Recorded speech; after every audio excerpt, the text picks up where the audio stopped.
小玉、メアリ、森鴎外。岩が屏風のように立っている。登山をする人が初めて深山薄雪草の白い花を見つけて喜ぶのはここの谷間である。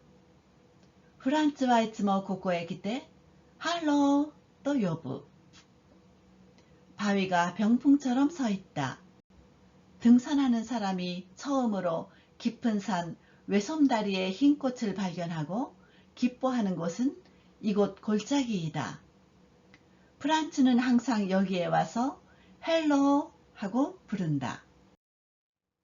아사のようなブロンドな頭を振り立ってどうかしたらローマ法王の宮廷へでも生け捕られていきそうな高音でハローと呼ぶのである。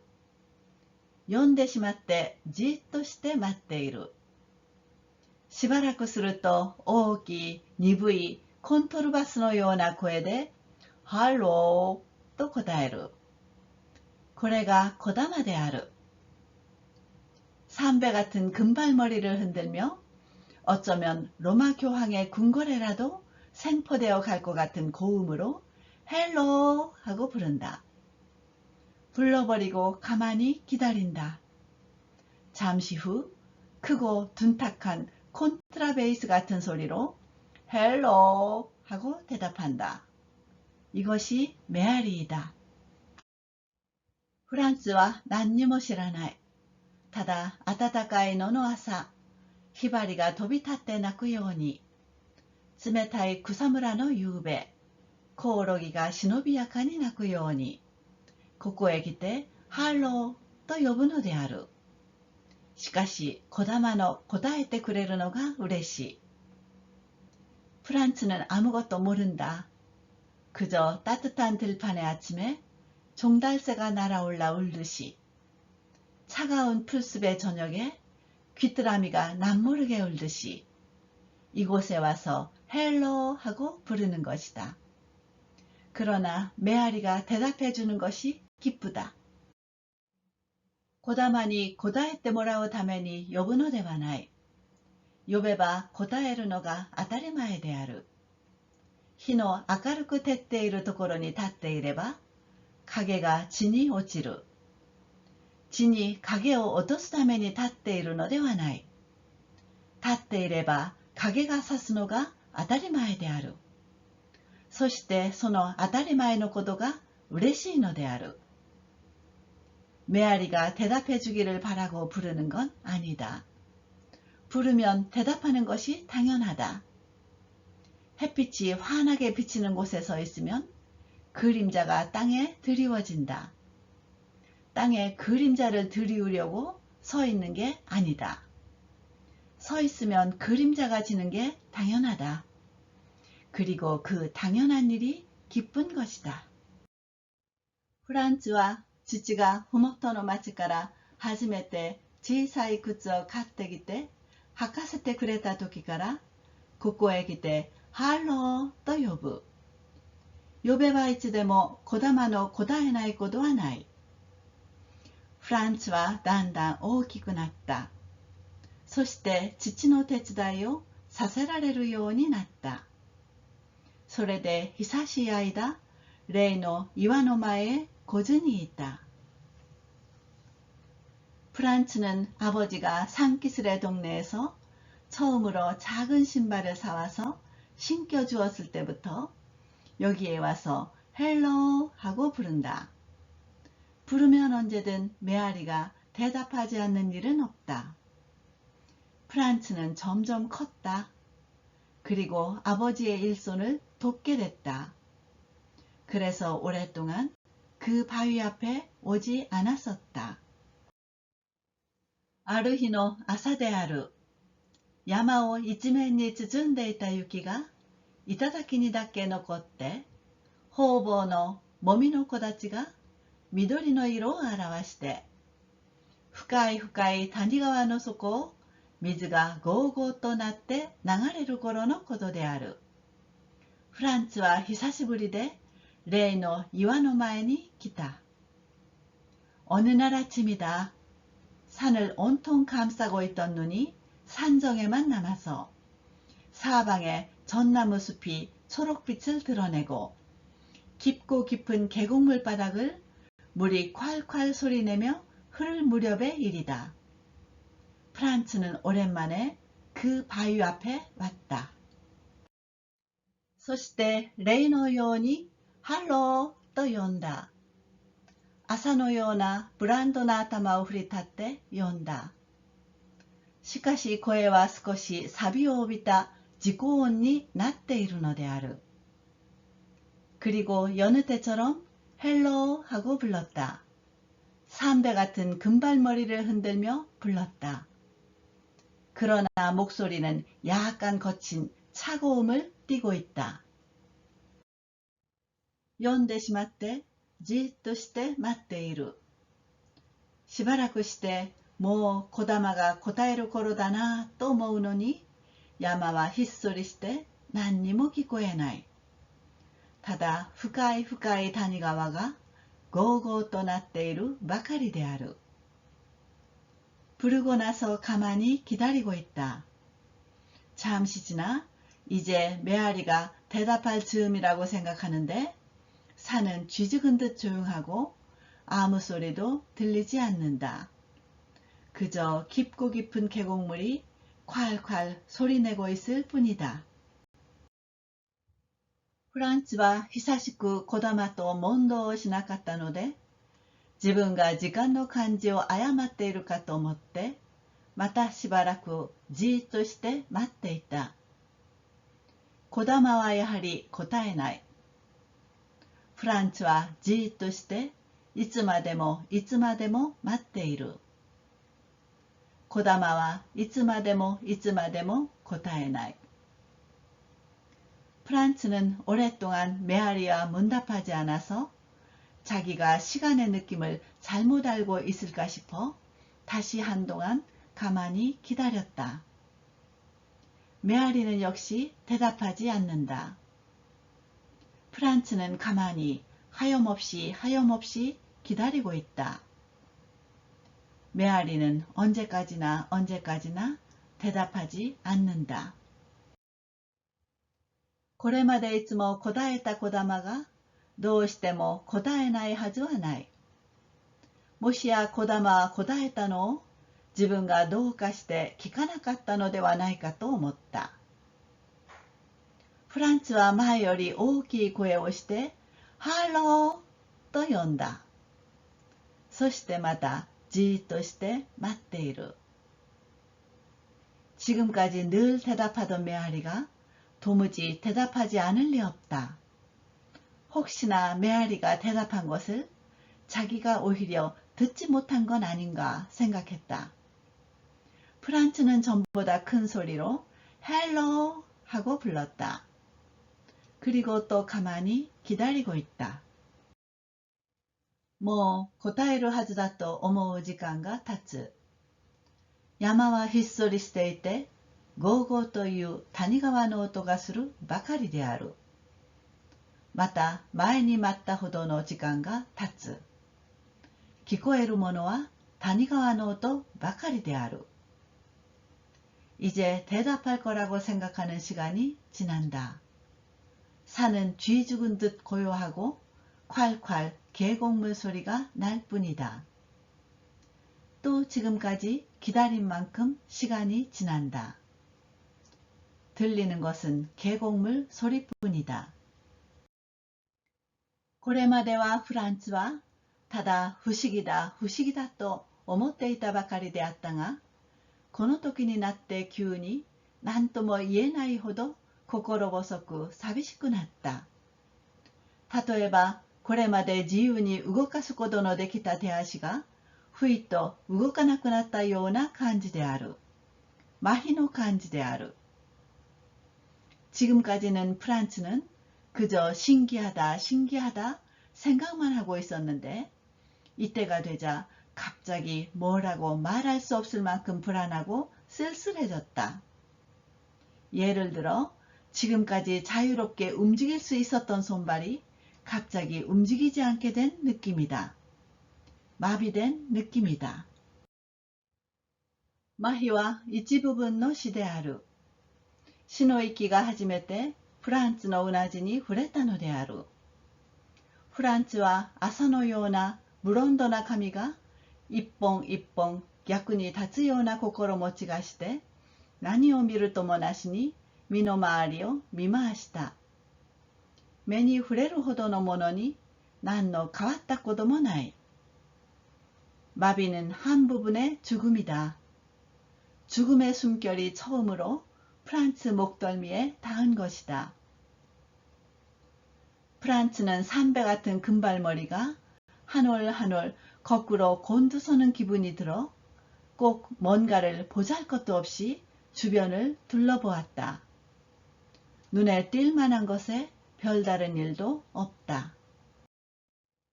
目の前には霊の岩が屏風のように立っている。日の光がところどころ霧の幕をうがってもみの木立を表している。風の少しもない日の癖で霧がたちまち細い雨になって今まで見えていたもみの木立がまた隠れる。눈앞에는 그 바위가 병풍처럼 서 있다. 햇빛이 군데군데 안개의 막을 뚫고 전나무 숲을 드러내고 있다. 바람 한 점 없는 날의 경향으로 안개가 순식간에 가느다란 비가 되어 지금까지 보였던 전나무 숲이 다시 가려진다. 谷川の音の太い鈍い調子を破ってどこかで清い鈴の音がする。目牛の首にかけてある鈴であろう。フランツは雨に濡れるのも知らずにじーっと考えている。あまり不思議なので夢ではないかとも思ってみた。しかしどうも夢ではなさそうである。계곡물 소리에 굵고 둔탁한 가락을 깨고 어디선가 맑은 방울소리가 난다. 암소 목덜미에 달아놓은 방울일 것이다. 프란츠는 비 맞는 줄도 모르고 가만히 생각하고 있다. 너무 신기해서 꿈은 아닐까 하는 생각도 들었다. 하지만 아무래도 꿈은 아닌 것 같다. しばらくしてフランツは何か思いついたというような風で、児玉は死んだのだ、とつぶやいた。そしてぼんやり自分の住んでいる村の方へ引き返した。同じ日の夕方であった。フランツはどうも児玉のことが気にかかってならないので、また霊の岩のところへ出かけた。잠시 후 프란츠는 뭔가 생각이 났다는 듯이 메아리는 죽은 거야 라고 중얼거렸다. 그리고 멍하니 자기가 사는 마을 쪽으로 되돌아갔다. 같은 날 저녁이었다. 프란츠는 아무래도 메아리가 너무 마음에 걸려서 다시 그 바위로 나갔다. この日ちょうど昼過ぎからごく軽い風が吹いて、高いところにも低いところにも丸がっていた雲が少しずつ動き出した。そして銀色に光る山の頂が一つ見え二つ見えてきた。이날 딱 정오가 지나서부터 아주 가벼운 바람이 불어서 높은 곳에도 낮은 곳에도 뭉쳐있던 구름이 조금씩 움직이기 시작했다. 그리고 은빛으로 빛나는 산정이 하나 보이고 둘 보이기 시작했다. フランツが二度目に出かけた頃には、頂という頂が藍色に晴れ渡った空にはっきりと描かれていた。そして断崖になって山の骨のむき出されているあたりは紫を帯びた紅に匂うのである。 프란츠가 두 번째 외출했을 무렵에는 산정이라는 산정이 난빛으로 맑게 갠 하늘에 선명하게 그려져 있었다. 그리고 낭떠러지가 되어 산 골격이 드러나 있는 부근은 보라를 띤 붉은 빛으로 빛나는 것이다. 프란츠가 레노岩のところに近づくと、たちまち児玉の声がにぎやかに聞こえた。小さい時から聞き慣れた大きい鈍いコントルバスのような児玉の声である。フランツは、おや、児玉だ、と覚えず耳をそば立てた。프란츠가 그 바위로 다가가자 금세 메아리 소리가 요란하게 들렸다. 어려서부터 익숙한 크고 둔탁한 콘트라베이스 같은 메아리 소리다. 프란츠는 오호, 메아리네? 하고 자신도 모르게 귀를 쫑긋 세웠다. そして何を考える暇もなく駆け出した。例の岩のところに子供の集まっているのが見える。子供は7人である。皆ブリュネットな髪をしている。血色の良い丈夫そうな子供である。그리고 무슨 생각을 할 틈도 없이 달려나갔다. 그 바위가 있는 곳에 아이들이 모여 있는 게 보인다. 어린이는 7명이다. 모두 갈색 머리를 하고 있다. 혈색이 좋고 튼튼해 보이는 아이다. フランツはついに見たことのない子供の群れを見て気兼ねをして立ち止まった。子供たちは皆じーっとして児玉を聞いていたのであるが、児玉の声が止んでしまうと、また声を揃えてハローと呼んだ。勇ましい底力のある声である。프란츠는 끝내 본 적이 없는 아이들의 무리를 보고 스스럼을 타며 멈춰섰다. 아이들은 모두 가만히 메아리를 듣고 있었는데 메아리 소리가 그쳐버리자 다시 한 목소리로 헬로 하고 불렀다. 씩씩하고 저력이 있는 목소리다. しばらくすると児玉が答えた。大きい大きい声である。山々に響き、谷々に響く。空にそびえている山々の頂は、この時鮮やかな紅に染まる。そしてあっちこっちにあるもみの木立は、次第に濃くなるネズミ色に浸されていく。잠시 후 메아리가 대답했다. 크고 큰 소리다. 산마다에 울리고 골짜기마다에 울린다. 하늘에 우뚝 솟은 산정들은 이때 선홍빛으로 물든다. 그리고 곳곳에 있는 전나무 숲은 점점 짙어지는 잿빛에 잠겨간다. 7人の知らぬ子供たちは皆じっとして、児玉の尻声がかすかになって消えてしまうまで聞いている。どの子の顔にも喜びの色が輝いている。その色は聖の色である。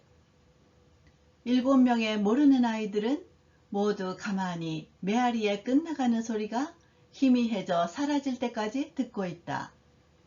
어느 아이의 얼굴에도 기쁨의 빛이 반짝인다. 그 색은 살아있음의 색이다. 群れを離れてやはりじっとして聞いているフランツが顔にも喜びがひらめいた。それは児玉の死なないことを知ったからである。フランツは何と思ってか、そのままきびすを巡らして自分の住んでいる村の方へ帰った。 무리와 떨어져 역시 가만히 듣고 있는 프란츠 얼굴에도 기쁨이 번뜩였다. 그것은 메아리가 죽지 않았다는 걸 알았기 때문이다. 프란츠는 뭘 생각해서인지 그대로 발길을 돌려 자기가 사는 마을로 돌아갔다. 歩きながらフランツはこんなことを考えた。あの子供たちはどこから来たのだろう。ふもとの方に新しい村ができて、遠い国から海を渡ってきた人たちがそこに住んでいるということだ。あれは大方、その村の子供たちだろう。 아래가 여부 할로우니와 고다마가 고다에루. 걸으면서 프란츠는 이런 생각을 했다. 저 아이들은 어디서 왔을까? 산기슭 쪽에 새로운 마을이 들어서서 먼 나라에서 바다를 건너온 사람들이 그곳에 살고 있다고 한다. 저건 아마 그 마을 아이들이겠지. 저들이 부르는 헬로에는 메아리가 대답한다. 自分のハローに答えないので、児玉が死んだかと思ったのは間違いであった。児玉は死なない。しかしもう自分は呼ぶことはよそう。今度呼んでみたら答えるかもしれないが、もうよそう。내 헬로에 대답하지 않아서 메아리가 죽은 줄 알았던 건 잘못이었다. 메아리는 죽지 않는다. 하지만 이제 나는 부르지 말자. 이번에 불러보면 대답할지도 모르지만 이젠 그만두자. 闇が次第に低いところから高いところへ登っていって、山々の頂は最後の光を見せて、とうとう闇に包まれてしまった。村の家にちらほら灯火がつき始めた。 어둠이 점차 낮은 곳에서 높은 곳으로 올라가 산정은 마지막 빛을 보이더니 마침내 어둠에 휩싸이고 말았다. 마을의 집에 하나둘 등불이 켜지기 시작했다.